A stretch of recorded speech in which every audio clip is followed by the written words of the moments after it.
Lorsqu'un président de la République française interdit, moi je suis tombé sur le dos quand j'ai entendu ça. Vous savez que l'Union africaine, qui était à l'époque présidée par son Excellence le président Obiang, de la Guinée équatoriale, avait, à propos de la Libye, avait une solution négociée à proposer. Ils ont formé une délégation pour y aller. Et Sarkozy leur dit, je vous interdis de monter dans l'avion parce que si vous passez l'espace, je vous flingue.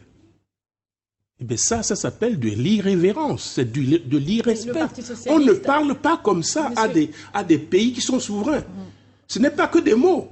Ça a un sens. Mais M. Yamnian, quand vous dites qu'il y aura le respect, c'est ça que ça veut dire. Le Parti socialiste a soutenu la politique menée par Nicolas Sarkozy, notamment en Libye, en Côte d'Ivoire. Non, on n'a pas soutenu.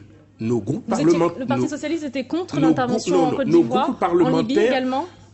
Sachez comprenez comment ça fonctionne la Ve République. Le président de la République est seul à décider des interventions militaires à l'extérieur. Seul. Oui, mais est-ce que François Hollande s'est prononcé contre l'intervention il soumet ça des forces alliées en Libye, l'Assemblée. Le groupe socialiste a pris acte de l'affaire en expliquant que ce n'était peut-être pas ça la solution, mais que peut-être avait-il des raisons, des renseignements qui lui permettaient de faire ça. Et sur la Côte d'Ivoire. Et pour la Côte d'Ivoire, c'est pareil.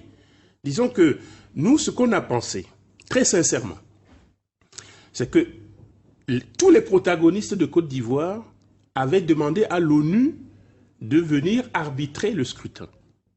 Bon, nous on a pensé que l'arbitre, moi je le pense comme ça, que l'arbitre était sain, était normal. Et puis, une fois qu'il a arbitré, ils ont contesté les résultats. Bon, moi je pensais qu'il fallait effectivement que ce processus de démocratisation aille jusqu'au bout.